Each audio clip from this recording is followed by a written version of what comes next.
نحمده ونصلی علی رسولہ الکریم اما بعد۔ صحیح البخاری کتاب العلم باب نمبر 37 حدیث نمبر 104۔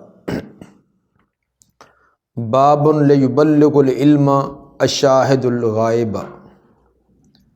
باب اس سلسلہ میں کہ علم حاضرین غائبین کو پہنچا دے۔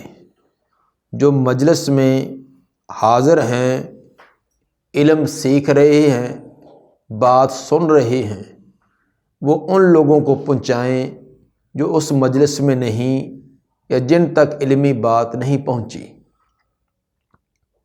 امام بخاری رحمہ اللہ اس بات کی طرف ترغیب دلانا چاہتے ہیں کہ علم جیسے خود حاصل کرنا لازمی اور ضروری ہے، اسی طرح علم حاصل ہونے کے بعد اس کا آگے ابلاغ کرنا یہ بھی بہت اہم اور ضروری ہے۔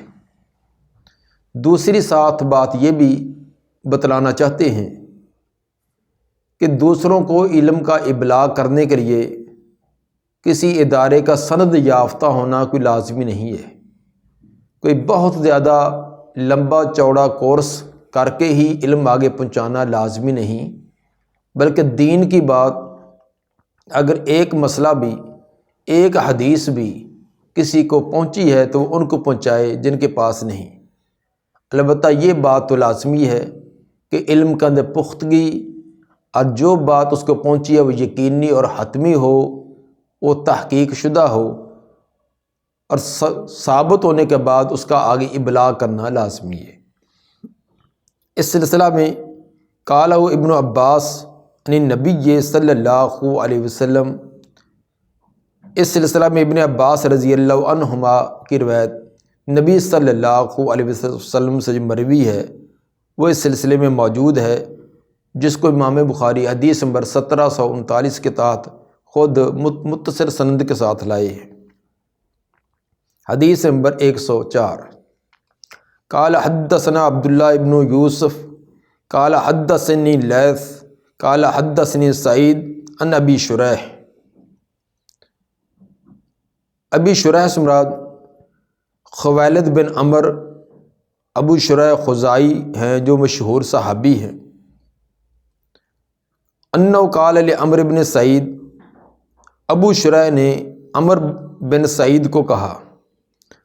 عمر بن سعید سے مراد عمر بن سعید بن عاص بن سعید بن عاص امیہ خاندان کے، اموی خاندان کے ہیں۔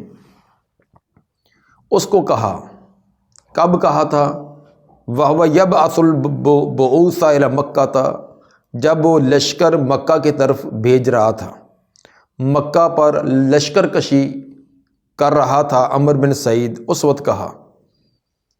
ایک لمبا واقعہ ہے کہ جب عبداللہ بن زبیر رضی اللہ تعالیٰ عنہ انہوں نے مکہ کا تمام نظام سنبھالا تھا، تو اس وقت یہ عمر بن سعید یہ پہلے مدینے کا گورنر تھا۔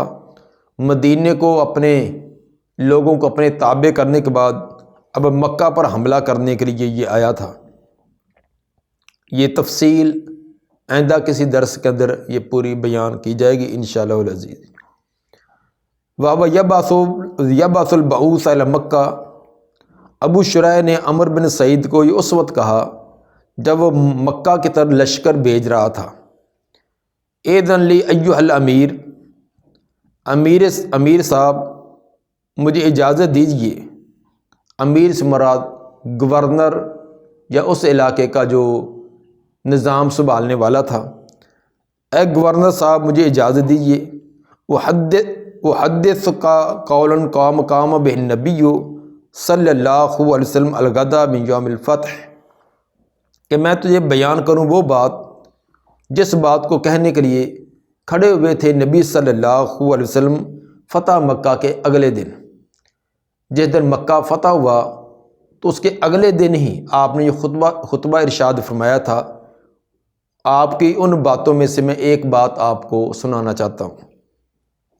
سمعتہ اذنای ووعاہ قلبی، آپ کی اس بات کو میرے کانوں نے سنا، میرے دل نے یاد رکھا وَأَبْصَرَتْ عَيْنَايَ اور میری آنکھوں نے دیکھا، حِینَ تَکَلَّمَ بِهِ جس وقت آپ نے یہ کلام فرمائی تھی۔ جو میں بات نبی کی تمہیں سنانا چاہتا ہوں یہ کہ سنی سنائی نہیں ہے، بلکہ میری آنکھوں دیکھا، کانوں سنا واقعہ، اور دل نے آج تک اس کو ضبط رکھا ہے، اس کے اندر کوئی زبر زیر کا بھی کوئی فرق نہ ہوگا۔ چنانچہ حامد اللہ وَأَثْنَى علیہ، نبی صلی اللہ علیہ وسلم نے اپنے خطبے کا آغاز ایسے کیا تھا کہ اللہ کی حمد کی، اللہ کی تعریف کی۔ ثم قال، پھر آپ نے فرمایا، ان مکہ حرمہ اللہ، بے شک مکہ شہر اس کو اللہ نے حرمت والا بنایا ہے، ولم یحرمہ الناس، اس کو لوگوں نے کوئی حرمت والا نہیں بنایا۔ یہ لوگوں کے حرمت والا بنانے کی وجہ سے حرمت نہیں، بلکہ یہ اللہ نے حرمت اس کو دی ہے۔ لوگوں نے دی ہو تو اس کے اندر تو کمی بیشی ہو سکتی ہے، لیکن جس کو اللہ نے حرمت والا قرار دیا اس کے اندر کوئی تبدیلی اور تغیر نہیں ہو سکتا۔ فلا یحل لامرئ یؤمن باللہ والیوم الآخر، چنانچہ آپ نے فرمایا تھا نہیں حلال کسی انسان کے لیے بھی جو اللہ پر ایمان رکھتا ہو اور آخرت پر، ان یسفک بہا دمن، کو اس مکہ شہر کے اندر خون بہائے، ولا یعضد بہا شجرۃ، اور نہ یہاں کا کوئی درخت ہی اکھاڑے۔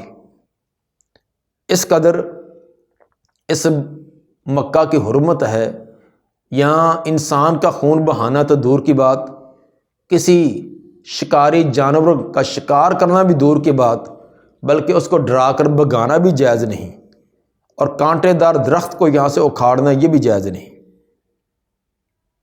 فَإِنْ أَحَدٌ تَرَخَّصَ لِقِتَالِ رسول اللہ فِيهَا، اگر کوئی ایک تجھے رخصت کا دعویٰ کرے، رخصت دے رسول صلی اللہ علیہ وسلم کے قتال کی وجہ سے اس میں، فقولوا، تو اس کو کہنا، اگر کوئی بعد میں یہ دعویٰ کر دے کہ نبی صلی اللہ علیہ وسلم نے بھی تو فتح مکہ کے موقع پر حملہ کیا تھا، تو جب آپ نے ایک موقع پر حملہ کیا تو بعد کے اندر ہمارے لیے بھی جواز ہے کہ کوئی ایسی صورت ہو تو حملہ کریں، یہ نبی نے اس وقت وضاحت کر دی تھی کہ اگر کوئی ایسی بات کہے فقولوا، تو اے سامعین تم اس کو یہ جواب دینا، ان اللہ قد اذن لرسول، یقیناً اللہ نے اپنے پیغمبر کو تو اجازت دی، لم یأذن لکم، لیکن تمہارے لیے اجازت نہیں ہے۔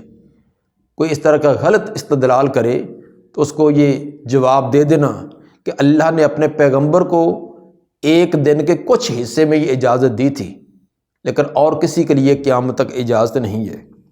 وَإِنَّمَا أَذِنَ لِي بِهَا سَاعَةً مِّن نَّهَارٍ، سوائے کہ نے مجھے بھی اجازت دی ہے اس مکہ میں یہ حملہ کرنے کی دن کا تھوڑا سا وقت، میرے لیے بھی مطلق نہیں ہے، دن کا ایک تھوڑا سا وقت میرے لیے بھی اجازت ہے۔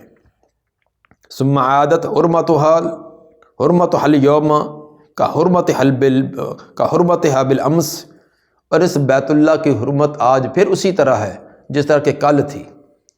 نبی صلی اللہ علیہ وسلم نے یہ وضاحت فرمائی کہ میرے لیے دن کا کچھ حصہ یہ حملے کی اجازت دی ہے، اور اس کے بعد آپ نے فرمایا کہ اب میرے لیے بھی اس میں حملہ کرنا جائز نہیں ہے، جس طرح اس کی کل حرمت تھی اس طرح دوبارہ پھر آج حرمت ہے۔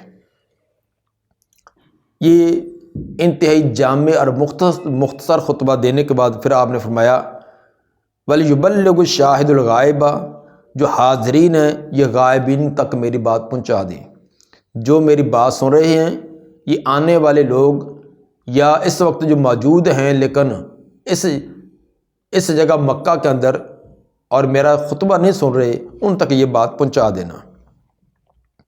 تو چونکہ آپ نے ہمارے یہ ذمہ لگایا تھا کہ غائبین تک یہ بات پہنچا دو، تو اے عمر میں تجھے یہ وہ بات پیغمبر کی سنا رہا ہوں، پہنچا رہا ہوں۔ مقصد یہ تھا کہ آپ یہاں حملہ کرنے کا جو ذہن ہے اس کو چھوڑ دیں اور یہ پروگرام ختم کر دیں۔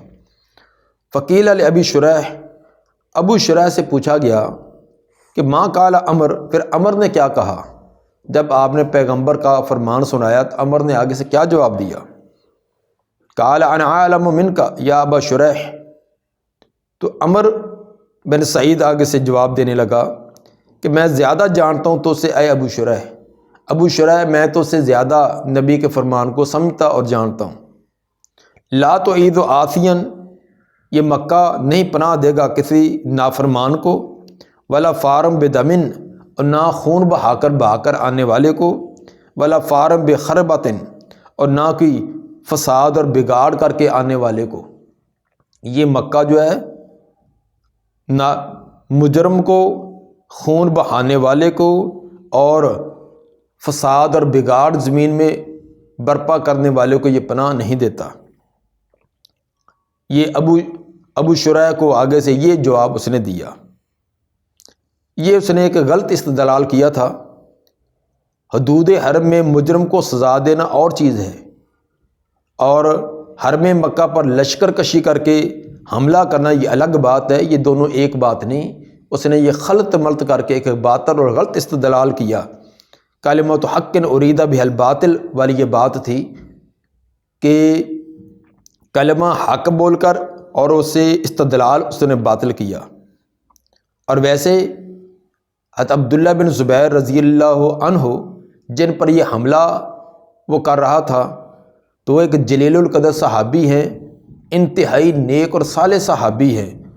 انہوں نے نہ تو کوئی فساد اور بگاڑ کیا تھا، نہ کسی کو قتل کیا تھا، نہ انہوں نے کسی قسم کا کوئی جرم کیا تھا۔ تو یہ حوالہ دے کر اس کا ایک جواز نکالنا یہ ایک باطل تھا۔ گویا کہ اس نے اپنے غلط کام پر کو جائز قرار دینے کے لیے یہ غلط قسم کا استدلال کیا۔ جس طرح آج بھی بہت سارے لوگ اپنے ناجائز کاموں کو، حرام کمائیوں کو، غلط کاموں کو، ان کا جواز نکالنے کے لیے کسی نہ کسی قرآن کے ایک آدھے لفظ کو، حدیث کا آگا پیچھا چھوڑ کر کسی ایک لفظ کو یا کسی صحابی یا تابعی کے قول کو لے کر اپنا جواز نکالنے کی کوشش کرتے ہیں۔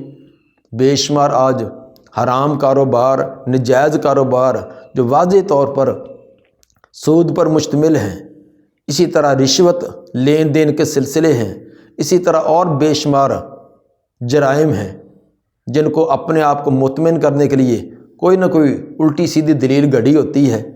اول تو اپنی طرف سے ہوتی ہے، یا پھر کتاب و سنت کی کسی نص کو غلط رنگ دے کر، غلط استدلال کر کے اپنے آپ کو مطمئن کیا ہوتا ہے۔ لیکن اس طرح استدلال کر کے، اس طرح اپنے آپ کو اطمینان دلا کر اس کا جواز نکالنا یہ اللہ کے نزدیک جائز نہیں بنے گا، بلکہ ایسا آدمی زیادہ بڑا مجرم ہے کہ جو اللہ کے قرآن سے، نبی کے فرمان سے غلط استدلال کر کے ایک حرام کام کو جائز قرار دینے کی کوشش کرے، یہ اس سے بھی بڑا مجرم ہے۔ بہرحال امام بخاری رحمہ اللہ سے یہ ثابت کرنا چاہتے ہیں، وَلِيُبَلِّغِ الشَّاهِدُ الْغَائِبَ، یہ ثابت کرنا چاہتے ہیں کہ حاضرین و غائبین کو پہنچا دیں۔ یہ بات عام ہے، اس کے اندر آپ نے یہ قید نہیں لگائی کہ جو بہت پڑھا لکھا ہو، جس نے سال ہا سال میرے خطبات سنی ہیں، میری تعلیمات سنی ہیں، وہی آگے پہنچائے، بلکہ آپ نے فرمایا کہ اس خطبے میں، اس موقع پر جو حاضر ہیں، جس نے میری بات سنی وہ آگے پہنچا دیں۔ تو دوسری جو موقع پر آپ نے فرمایا کہ بلغ انی ولو آیا، اگر کسی کو ایک آیت، ایک مسئلہ بھی آتا ہے وہ آگے پہنچا دے۔ حدیث نمبر 105، قال حدثنا عبداللہ ابن عبد الوہاب قال حدثنا حماد عن ایوب عن محمد سے مراد محمد بن سیرین رحم اللہ ہے، عن ابن ابی بکرہ عن ابی بکرۃ ذکر النبی صلی اللہ علیہ وسلم، ابو بکرہ نے نبی صلی اللہ علیہ وسلم کا تذکرہ کیا اور فرمایا کہ آپ نے اس خطبے کے اندر یہ باتیں بھی بیان کی تھی، فَإِنَّ دِمَاءَكُمْ وَأَمْوَالَكُمْ، بے شک تمہارے خون اور تمہارے مال۔ قال محمد بن سیرین کہتے ہیں وَأَحْسِبُ قال وَأَعْرَاضَكُمْ، میرا گمان یہ بھی ہے کہ میرے شیخ نے أَعْرَاضَكُمْ کا لفظ بھی بولا تھا۔ یہ محدثین کی امانت و دیانت کس قدر ہے کہ دو لفظوں کے بارے میں تو یقین تھا، دماغکم و اموالکم تو بالکل ان کو یقین ہے، وہ بیان کر دیے۔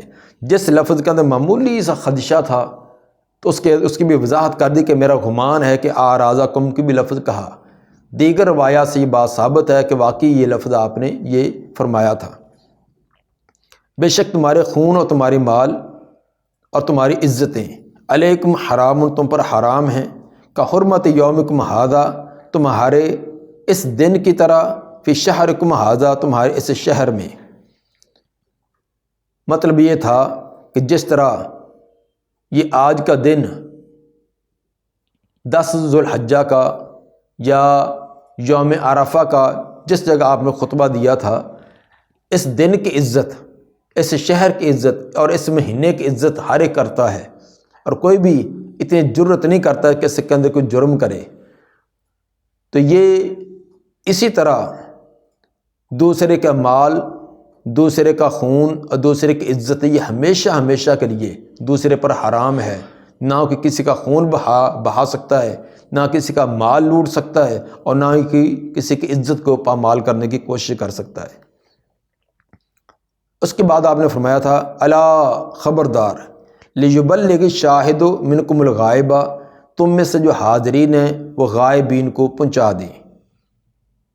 کان محمد یقول، امام محمد بن سیرین فرمایا کرتے تھے، صادق رسول اللہ صلی اللہ علیہ وسلم کان ذالک، واقعی سچ فرمایا رسول اللہ صلی اللہ علیہ وسلم نے، کان ذالک، اور ایسے ہی ہوا، جیسے آپ نے فرمایا تو اسی طرح ہی ہوا۔ جیسے فرمایا تو اسی طرح کا ہونے سے مراد اس کے متعدد مفہوم ہے۔ ایک تو یہ کہ واقعی حاضرین نے غائبین کو پہنچا دیا، جو آپ نے فرمایا تھا کہ حاضرین غائبین کو پہنچائیں، تو اسی طرح ہوا کہ حاضرین غائبین کو آپ کے تمام ایک ایک حرف پہنچا دیا۔ اور بعد نے اس کا یہ بھی مفہوم بیان کیا ہے کہ آپ کی طرف سے امت کو ابلاغ ہو چکا۔ صادق رسول اللہ صلی اللہ علیہ وسلم کان ذالک، آپ نے سچ فرمایا اور ایسے ہی ہوا کہ آپ نے امت کو تمام کے تمام احکام پہنچا دیے۔ اور بعد نے یہ بھی کہا کہ اس حدیث کے آخر میں ایک لفظ جو اس جگہ نہیں ہے اس کی طرح اشارہ ہے، یہاں راوی نے اختصار کرتے اس کو حذف کیا ہے، کہ جو الفاظ یہ تھے کہ فإن الشاہد عسیٰ أن یبلغ من هو أوعى له منہ، آپ نے فرمایا تھا کہ حاضرین غائبین کو پہنچا دے۔ بسا اوقات جس کو بات پہنچائی جائے وہ زیادہ حفظ کرنے والا، زیادہ ضبط کرنے والا، زیادہ سمجھنے والا ہوتا ہے پہنچانے والے سے۔ پہنچانے والا اتنا اس کے الفاظ کو سمجھنا، اس کی گہرائی کو پہنچنا، اسے استدلال نہیں کر سکتا جتنا جس کو پہنچایا جائے وہ کرتا ہے۔ چنانچہ بہت سارے ایسے شیخ ہیں جو اپنے اساتذہ سے علم کے اندر بڑھ گئے، انہوں نے آگے علم کا ابلاغ ان سے زیادہ بڑھ کر کیا ہے۔ تو مطلب یہ تھا کہ کوئی بات کو اپنے پاس محدود رکھنا درست نہیں ہے، بلکہ اس کا آگے ابلاغ کرنا چاہیے۔ الا حل بلغت، تو پھر آپ نے فرمایا خبردار، کیا میں نے تمہیں ابلاغ کر دیا، اللہ کے تمام احکام پہنچا دیے۔ مرتين، یہ آپ نے 2 مرتبہ بات فرمائی۔ آگے اختصار کیا ہے اس میں، چنانچہ تمام صحابہ نے یک زبان کہا تھا کہ اللہ کے رسول، آپ نے صرف ابلاغ نہیں بلکہ ابلاغ کا حق ادا کر دیا۔ جو اللہ نے آپ کو تمام پیغامات دیے تھے، آپ نے من وان ان کو پہنچایا، بلکہ پہنچانے کا حق ادا کر دیا۔ اس سے بھی امام بخاری رحمہ اللہ یہی ثابت کرتے ہیں کہ حاضرین کو جو بات پہنچے، وہ کیونکہ تمام تو علمی مجالس میں حاضر نہیں ہو سکتے، تو جو وقت نکال کر علمی مجلس میں آئے ہیں انہوں نے دین کی بات سنی ہے، خواہ کسی عالم سے سنی ہو، براہ راست اس کے سامنے بیٹھ کر سنی ہے، یا نیٹ پر اس نے کوئی بات سنی ہے، موبائل کے ذریعے اس کے پاس سامنے آئی ہے۔ تحقیق کرنا تو اس کا حق بنتا ہے، وہ تحقیق اس کی کرے، جب تحقیق سے ثابت ہو جائے تو پھر اس کو آگے پہنچائے۔ تو آج کل ہم الٹی سیدھی باتیں، لطائف اور بیہودہ قسم کی تصاویر کو تو بڑے شوق سے پہنچاتے ہیں تاکہ دوسروں کو ہنسائیں، دوسروں کو خوش کریں۔ تو نبی کی بات کو پہنچانے میں ہم ہچکچاہٹ محسوس کرتے ہیں، اس میں ہمیں شرم محسوس ہوتی ہے۔ تو اللہ کا قرآن، نبی کا فرمان زیادہ حقدار ہے، اس کو تمام کے تمام لوگوں تک پہنچانے کی کوشش کی جائے۔ اللہ تعالیٰ میں عمل کی توفیق عطا فرمائے۔ سبحان ربک رب العزت عما یصفون وسلام علی المرسلین والحمد للہ رب العالمین۔